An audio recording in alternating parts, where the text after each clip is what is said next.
ओम शांति। 4 अगस्त। आज बाबा 2-3 गुह्य रहस्यों पर हम सबको ज्ञान दे रहे हैं। पहला है, तुम बच्चे जो बुद्धिमान हो, दूसरों को एक्सप्लेन कर सकते हो ब्रह्मा कौन है।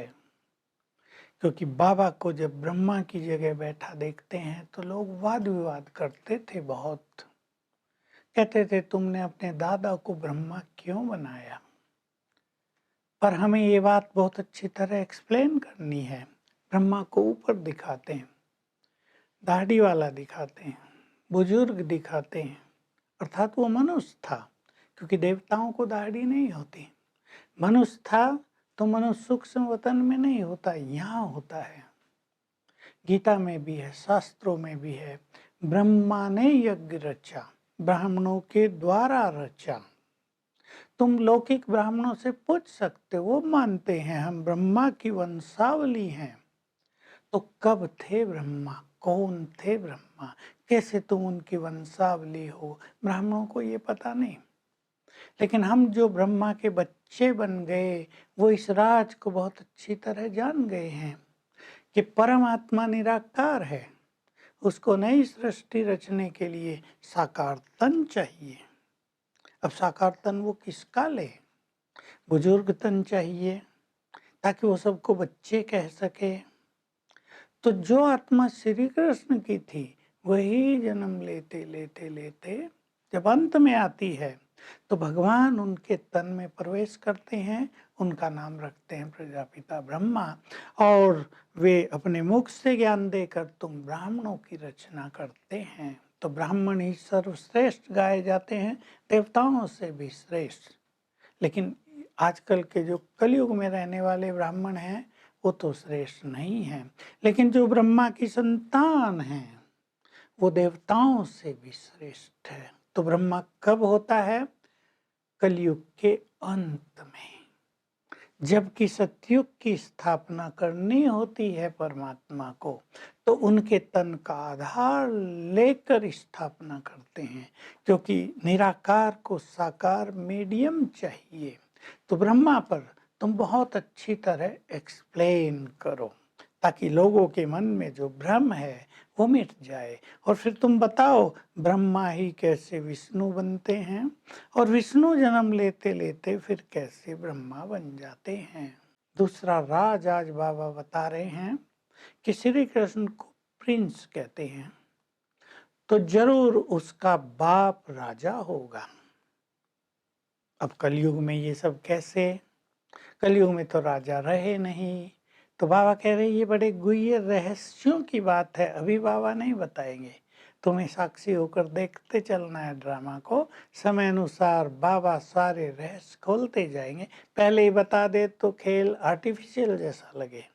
अननोन रखते हैं बाबा सब कुछ और हमें बताएंगे। और गुह्य बात ये बता रहे हैं कि देखो श्री कृष्ण के बाप का इतना गायन नहीं है, भले वो राजा भी हैं। इसका कारण है कि उनके बाप ने, जब वो ब्राह्मण थे तो पढ़ाई में श्री कृष्ण से कम नंबर लिए। श्री कृष्ण पहला नंबर की आत्मा और ये सब सेकंड क्लास आत्माएं, इसलिए उनका गायन ज्यादा है, इनका नहीं है। तो श्री कृष्ण की आत्मा ने, जो ब्रह्मा थे, बहुत गहन तपस्या की, पढ़ाई में सर्वश्रेष्ठ हो गए, बहुत सेवाएं की। ऐसे बाबा राधा के लिए कह रहे हैं कि राधा का नाम बहुत है, उसके माँ बाप का नहीं, उनको तो जैसे कोई जानता ही नहीं। क्योंकि राधा ने बहुत तपस्या की, बहुत पढ़ाई अच्छी की, और उसके माँ बाप सेकंड डिवीजन वाले थे। तो एक ये राज बाबा बता रहे, ये हम आगे चल के देखेंगे कैसे भारत में राज स्थापित होता है, भारत का अंतिम सम्राट बनता है, उसके घर में श्री कृष्ण का जन्म होता है। ये सब राज हैं जो हम आगे चल के देखेंगे। बच्चे बाबा को कहते हैं, बाबा हमें दुख की फीलिंग कभी कभी बहुत होती है, कोई कुछ बोल दे, कोई बीमारी हो जाए, दुख की फीलिंग होती है। बाबा कहते नहीं बच्चे, तुम भगवान के बच्चे और दुख की फीलिंग में रहते हो। देहाभिमान ज़्यादा होता है तो दुख की फीलिंग ज़्यादा होती है। तुम आत्माभिमानी होकर रहो, सोल कॉन्शियस होकर रहो, तो तुम्हें दुख की फीलिंग नहीं होगी। तुम्हें फीलिंग से प्रूफ होना है। फिर बाबा आज बहुत अच्छी शिक्षाएं दे रहे हैं बच्चे। काम महाशत्रु है। कई बच्चे इसमें हार मान जाते हैं।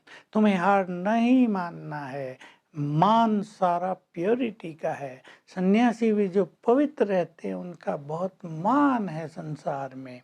तुम्हें काम महाशत्रु पर विजय पानी है। इसमें हार नहीं मानना है। कई बच्चे हार मान लेते हैं। बाबा कहते हैं मैं तुम्हें गोरा बनाने आया हूँ, तुम काले क्यों बन जाते हो। तुम्हें विजय प्राप्त करनी है इस माया पर। क्रोध की बात बाबा ज्यादा नहीं कहते। काम महाशत्रु है। यद्यपि क्रोध भी बुरा है, पर पहले सबको जीतना होता है काम को। जब हम काम को जीत लेते हैं तो उससे ही हमारी सेवाएं भी बहुत वृद्धि को पाती हैं। बाबा इसमें बहुत अच्छी शिक्षा दे रहे हैं बच्चे। याद में रहो, याद ही तुम्हारी सेफ्टी का साधन है।